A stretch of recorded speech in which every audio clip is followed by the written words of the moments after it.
घुंघराले बाल। राइना बचपन से ही खूब सुंदर थी। उसके लंबे लंबे घुंघराले बाल से हमेशा उसका चेहरा ढका रहता। अरे भूतनी बनकर घूमती रहती है, चल तेरे बाल कटवा दूं। अच्छा, क्यों भला? स्कूल में तो सारा वक्त बांधकर घूमना पड़ता था। अब तो मैं कॉलेज जाऊंगी और बाल खोलकर घूमूंगी। हाँ। अरे ये बाल देख रही है, ऐसे लगता है जैसे मधुमक्खी का छत्ता। खैर, घने घने घुंघराले बालों से राइना सुंदर तो लगती, लेकिन उसे संभालना उसके लिए बड़ा काम था। माँ, अरे माँ, शैम्पू खत्म हो गया है। इस बार वो वाला लाना ना जो घुंघराले बालों को और बाउंसी बनाता है। माँ ले आना, हाँ जरूर से। कल मेरा कॉलेज का पहला दिन है, मैं चाहती हूँ सब मुझे देखकर जले। अगले दिन राइना कॉलेज पहुँचती है, जहाँ एक लड़का उसे छेड़ते हुए कहता है, अरे लगता है चाउमीन में सोया सॉस कुछ ज्यादा ही गिर गया। अरे मुझे तो चेहरा दिख ही नहीं रहा। लड़कियां भी राइना का मजाक उड़ाती है। अरे यार, ये कंगना की कॉपी करके कौन आया है? लोकल कंगना, और कौन? राइना को सभी पर गुस्सा आता है, लेकिन वो कुछ नहीं कहती। स्कूल में तो बाल बंधे ही रहते थे, लेकिन कॉलेज में राइना एक लड़की से कहती है, हाय, मेरा नाम राइना है, मुझे आर्ट्स डिपार्टमेंट में जाना है। कहाँ से है रास्ता? अपने बाल हटाकर देखो, सामने ही बोर्ड लगा है। राइना को कॉलेज में भी दोस्त बनाने में दिक्कत आ रही थी। वो रोते रोते घर आ जाती है। माँ, मैं क्या करूं? आज तो सारा दिन लोगों ने न जाने क्या क्या बोलकर मेरा मजाक ही बना कर रख दिया। माँ प्लीज कुछ करो ना मेरे बालों का। मैंने तो पहले ही कहा था कटा दे, पर तू। अरे कटाने से क्या होगा, उल्टा जो थोड़े बांध कर ये इन्हें समेट सकती है ना, वो भी नहीं कर पाएगी।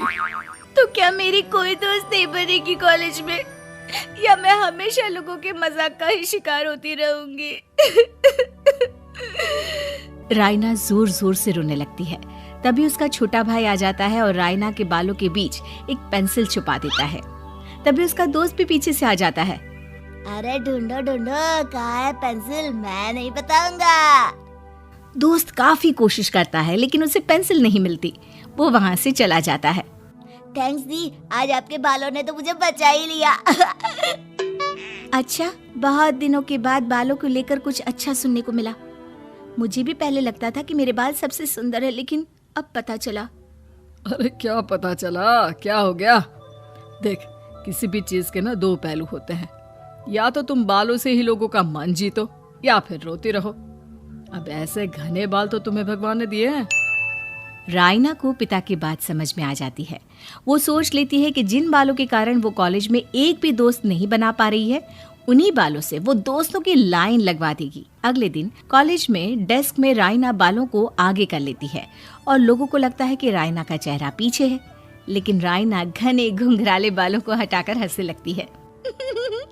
देखा मेरे बालों का कमाल, इससे मेरा चेहरा भी नहीं दिखता और मैं चलती क्लास में सो भी सकती हूँ।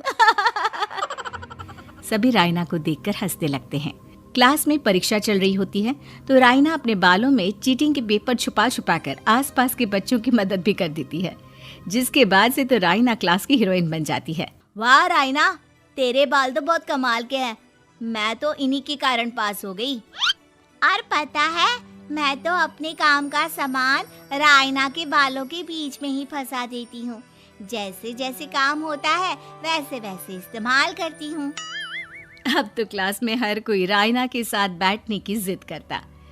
राइना में इसे लेकर घमंड आ जाता है। उसे लगता है कि वही क्लास की सबसे डिमांडिंग लड़की है। फिर एक दिन, मैं इस कॉलेज में नई नई आई हूँ, क्या आप मेरी दोस्त बनेंगी? मैं? ओह सॉरी, मैं इस क्लास की सबसे डिमांडिंग लड़की हूँ। हर कोई मेरे साथ ही रहना चाहता है। एक काम करो ना, वो पीछे की सीट दिख रही है, जाओ जाकर वहीं बैठ जाओ। लड़की को राइना की बात बहुत बुरी लगती है, लेकिन वो करती भी तो क्या, जाकर चुपचाप पीछे की सीट पर बैठ जाती है। तो आज का लेसन सबने याद किया है ना बराबर से? जितनी भी चीटिंग करने वाली लड़कियां थी, वो राइना के पीछे जाकर बैठ जाती है और जोर से चिल्लाती है, जी मैम, सब कुछ याद है, कहीं से भी पूछ लो, हम तो मास्टर हैं मास्टर। क्यों?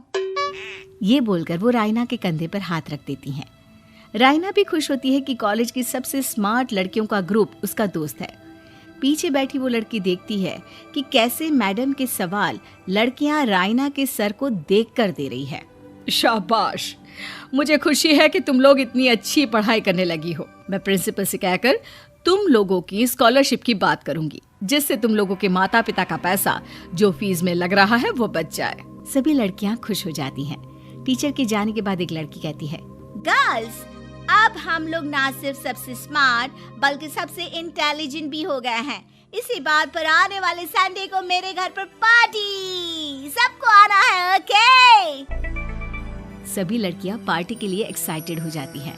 रायना भी। माँ, मेरे कॉलेज की सबसे स्मार्ट लड़की ने पार्टी रखी है संडे को। मैं भी वहाँ सबसे अच्छी दिखना चाहती हूँ, लेकिन ये बाल। घुंघराले बालों का तो कर भी क्या सकती है। तभी उन लोगों की नजर पार्लर के एक इश्तिहार पर पड़ती है जो 3000 रुपए में बाल स्ट्रेट कर रहा था। माँ, मुझे पैसे देना, मैं बाल सीधे करवा कर आती हूँ। संडे को पार्टी में सबसे अच्छी लगूंगी। बस फिर क्या था, अपने घुंघराले बालों को रायना पार्लर जाकर स्ट्रेट यानी कि सीधा करवा लेती है।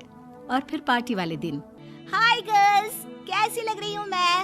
ओह नो, शिट, ये क्या करवा लिया बालों का हाल? और जिसके घर पार्टी थी वो लड़की, अरे ये क्या करवा लिया? तुम्हें मालूम नहीं है, जिस बालों में चीटिंग रखकर हम लोग टीचर के अगर इम्प्रेशन जमाते थे, उन बालों को तुमने। अरे हमें तो स्कॉलरशिप भी मिलने वाला था, अब तुमने बाल सीधे करवा लिए। अब तुम हम लोगों के लिए किसी काम की नहीं हो। अरे लेकिन हम दोस्त तो है ना, क्या मैं अच्छी नहीं लग रही हूँ? हमें तेरे अच्छे और बुरे लगने की कोई जरूरत नहीं है। हम लोगों को तेरे बालों से फायदा था, अब वो नहीं है तो हम तेरे दोस्त भी नहीं है। जाकर बाल वापस घुंघराले करके आ, तभी तो हम लोगों की दोस्त बन सकती है। रायना रोते रोते घर आती है और माँ को सारी बात बता देती है।